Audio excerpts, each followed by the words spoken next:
사람들이 요즘에 이 대퇴부 그 골절이라든지 골밀도에 문제들이 많이 오잖아요.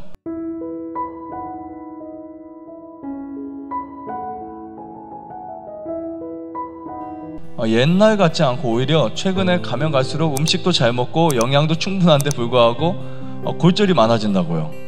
그리고 노인성 골밀도도 문제가 심각하고, 그게 노인성뿐만이 아닙니다. 30대, 40대, 50대도 이 뼈 밀도가 굉장히 문제가 생겼어요. 뼈 밀도가 문제가 생긴 이유가 뭐냐면 칼슘의 흡수 부족이라든지 비타민 D의 문제라든지, 아니면 또 여러 가지 우리가 먹는 미네랄이라든지 이런 영양소의 밸런스가 문제가 된 거죠.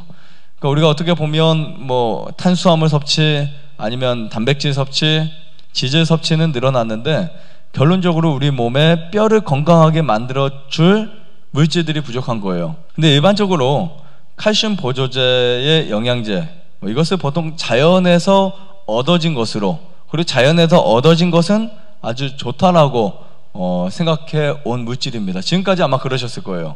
그래서 우리가 노인이 되면 그것을 주기적으로 섭취를 해서 몸을 건강하게 해야 된다.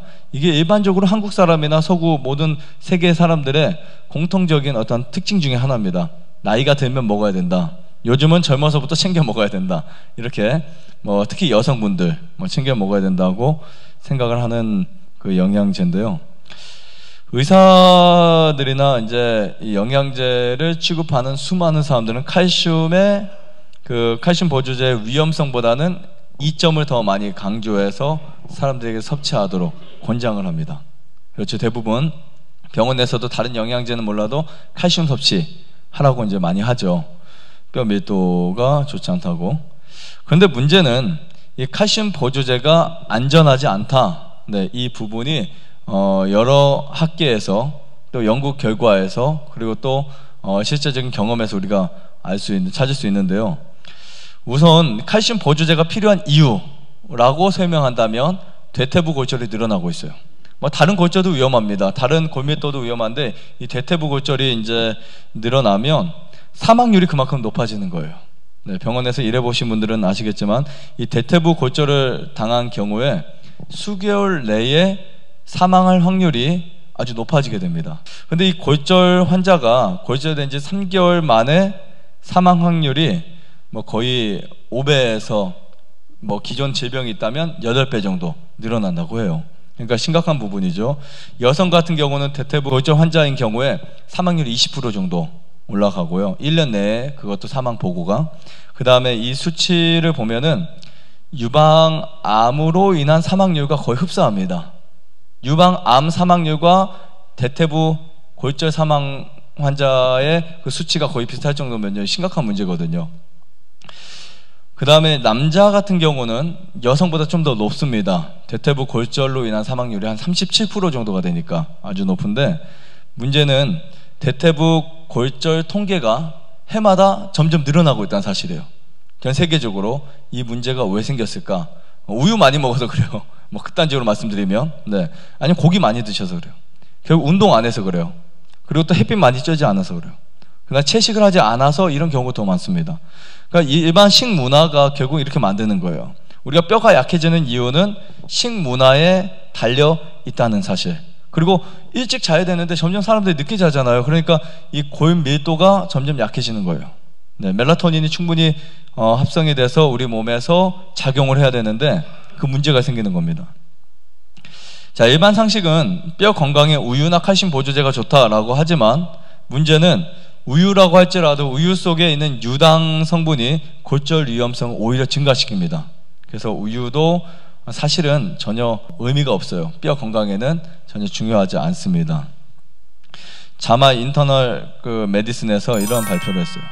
칼슘 보조제는 남성 심혈관 질환으로 사망률까지 20% 증가시킨다.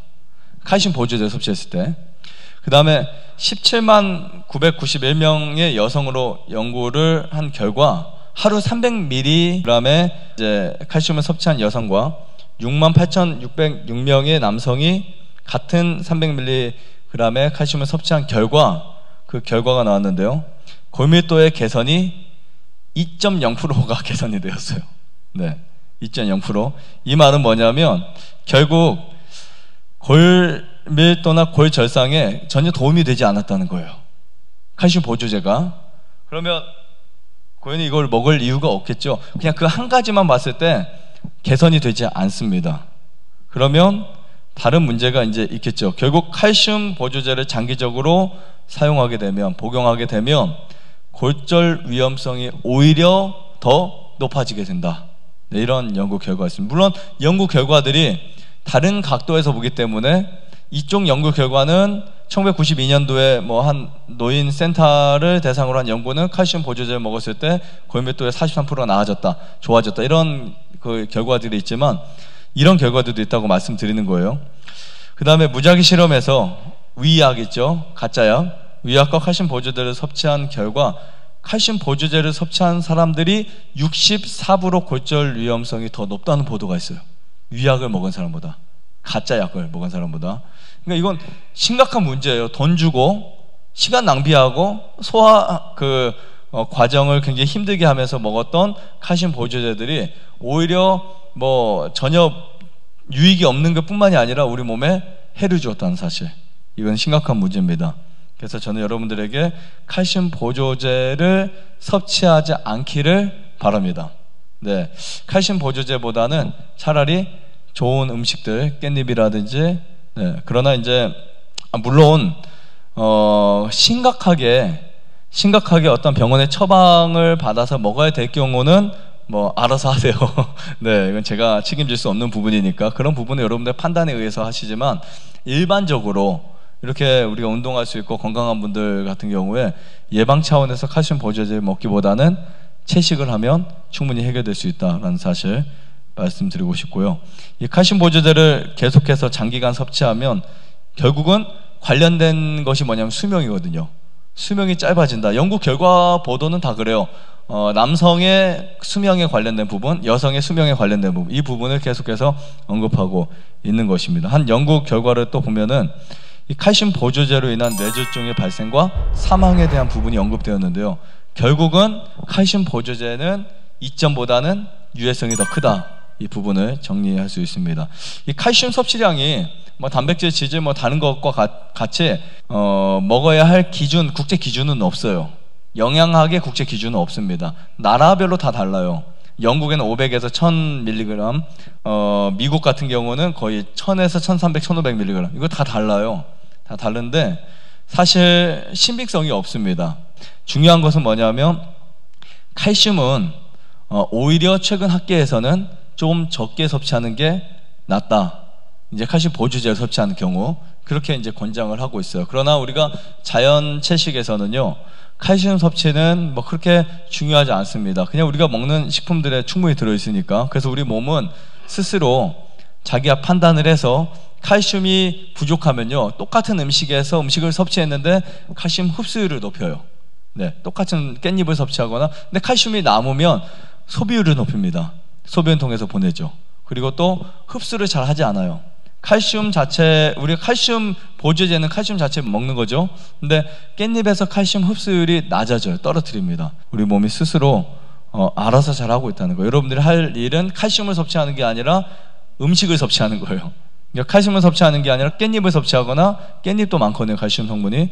그 다음에 다른 음식을, 기타 음식들을 섭취하시면 거기서 우리 몸이 필요한 만큼 빼쓰고 버리고, 흡수하지 않고, 또 그게 너무 많다 그러면 소변을 통해서 버리는데, 가능한 우리가 음식으로 먹으면 칼슘의 그 소비가 대부분 소변을 통해서 잘 하지 않습니다. 웬만하면 흡수를 안 하는 쪽으로 더 선택을 하지 않을까, 이런 생각을 하게 됩니다. 그래서 오늘 이렇게 아침 강의들이 여러분들 꼭 유익이 되셔서 과한 것도, 그리고 너무 부족한 것도, 이런 부분 좀 잘 맞춰서 건강식을 잘 하시기를 바라면서 마치겠습니다.